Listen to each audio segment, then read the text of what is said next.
दुनिया की जिंदगी बस एक लम्हा है।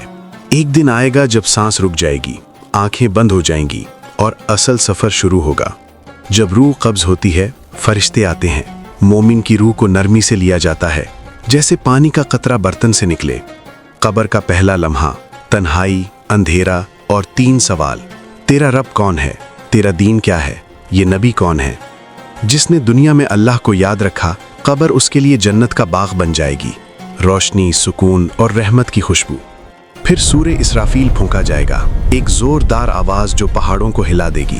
सब मर जाएंगे, खामोशी छा जाएगी। दूसरा सूर और कब्रें फट जाएंगी। लोग नंगे पांव घबराए हुए मैदान हश्र की तरफ दौड़ेंगे। मैदान हश्र में सूरज करीब आ जाएगा, पसीना बहेगा, मगर जिन लोगों ने अल्लाह से मोहब्बत की वो अर्शे इलाही के साए में होंगे। आमाल नामा खुल जाएगा, हर लफ्ज, हर कदम, हर रात की दुआ सब लिखी हुई है। जर्रा बराबर नेकी भी जाया नहीं होगी। मीज़ान अदल, नेकियों और गुनाहों का हिसाब। जिसकी नेकियां भारी होंगी उसके चेहरे पर नूर होगा, दिल में सुकून।